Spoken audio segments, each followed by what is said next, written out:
आइए बच्चों, class 12th के मैक्सिमा मिनिमा टॉपिक पर चल रहे अपने इस वीडियो लेक्चर सीरीज को हम लोग थोड़ा सा और आगे बढ़ाते हैं। इस वीडियो लेक्चर सीरीज में हम लोग मैक्सिमा मिनिमा टॉपिक पर बेस्ड एक और इंपॉर्टेंट क्वेश्चन कवर करने जा रहे हैं। ठीक है, सो ध्यान से और लास्ट तक इस वीडियो को जरूर देखिएगा। ठीक है, आइए सबसे पहले क्वेश्चन को समझते हैं। Prove that the largest rectangle with a given perimeter. ठीक है, largest rectangle with a given perimeter. Perimeter क्या है उसका? गिवन।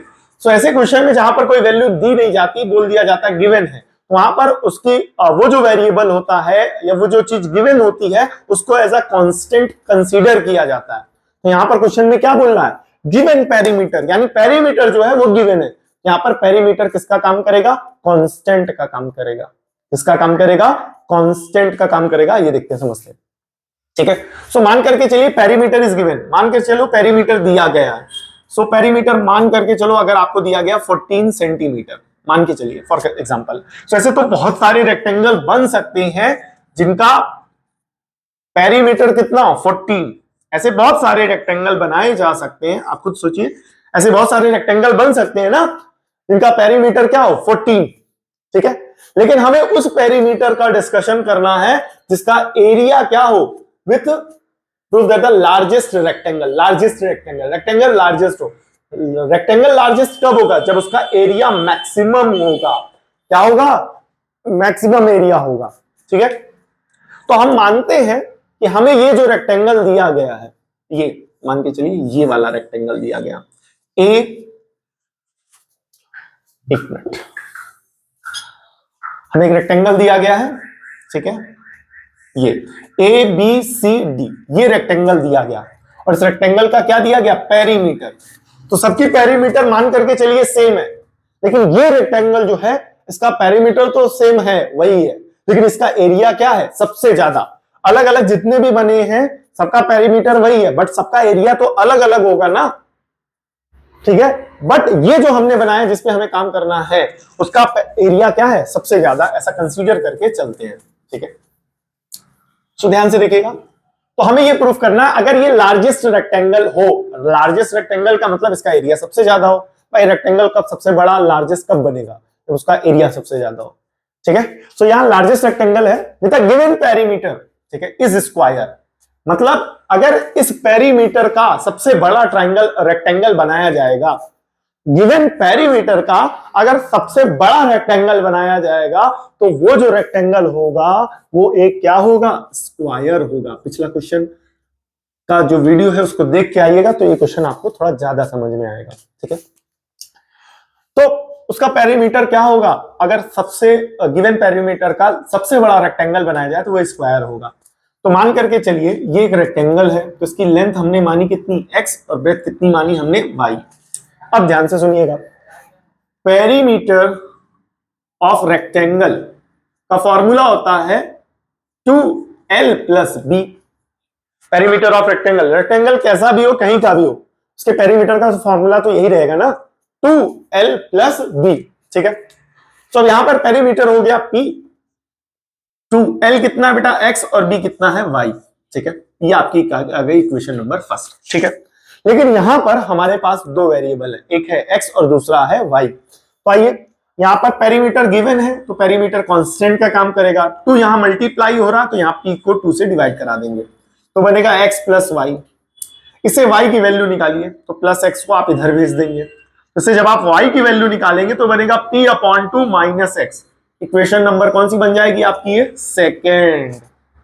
कौन सी बन जाएगी? सेकेंड। ठीक है, और इससे आपने y की वैल्यू x के टर्म में निकाल ली। किसकी वैल्यू किसके टर्म में निकाली? y की वैल्यू x के टर्म में निकाली।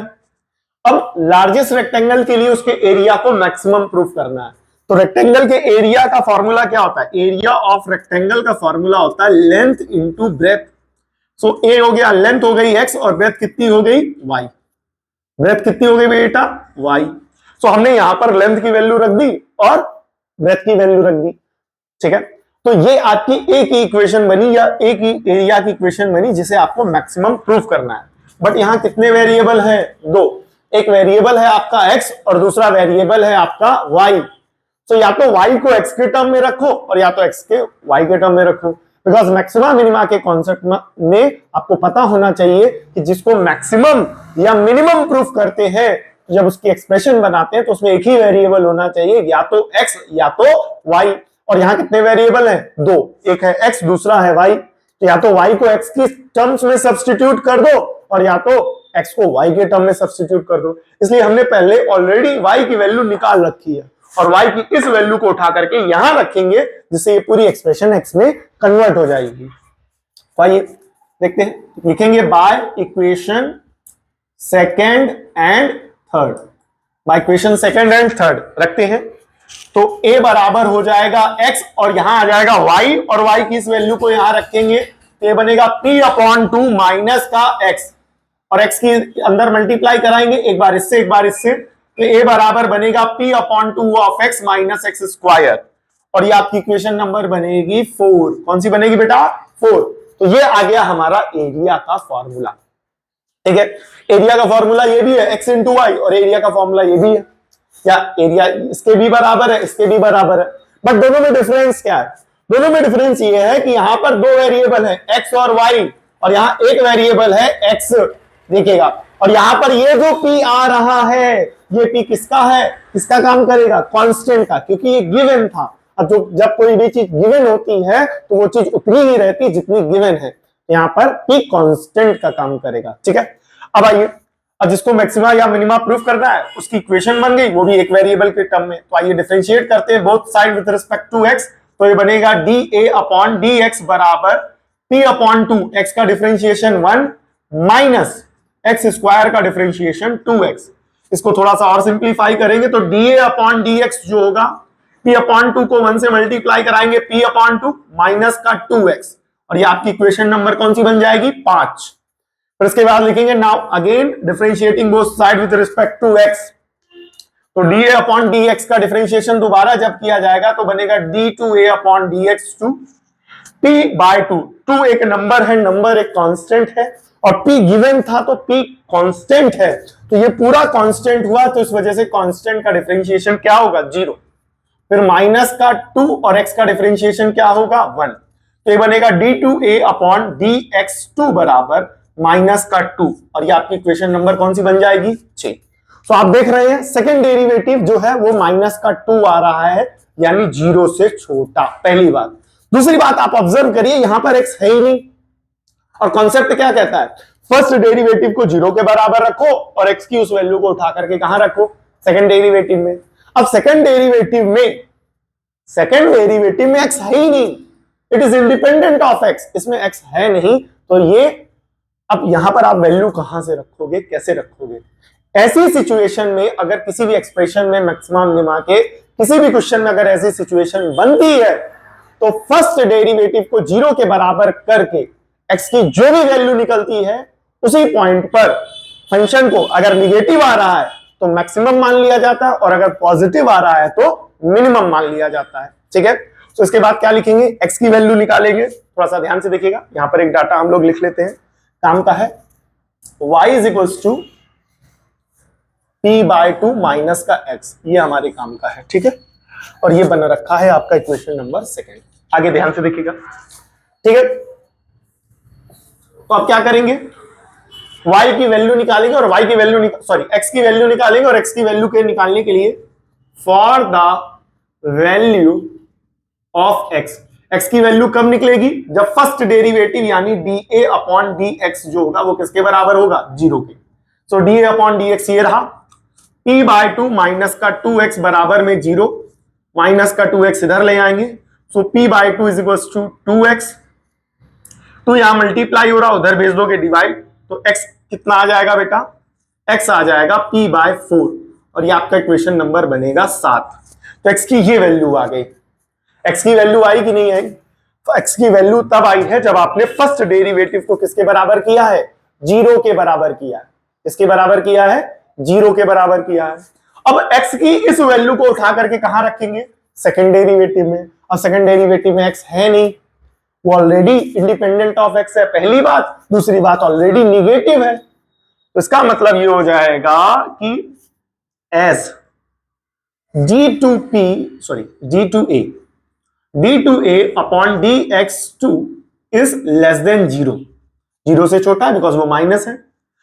इस वजह से x बराबर p बाय 4 पर जो p होगा वो जो a होगा, बिकॉज एरिया का एक्सप्रेशन है ना, तो a is maximum, a is maximum, a मतलब एरिया ऑफ रेक्टेंगल जो था वो क्या हो जाएगा, मैक्सिमम। ये आ गया x की वैल्यू। अब x की वैल्यू के बाद अब हम लोग निकालेंगे y की वैल्यू, बिकॉज सेकंड डेरिवेटिव में x नहीं था, तो एक बार मैं फिर से बता दे रहा हूं।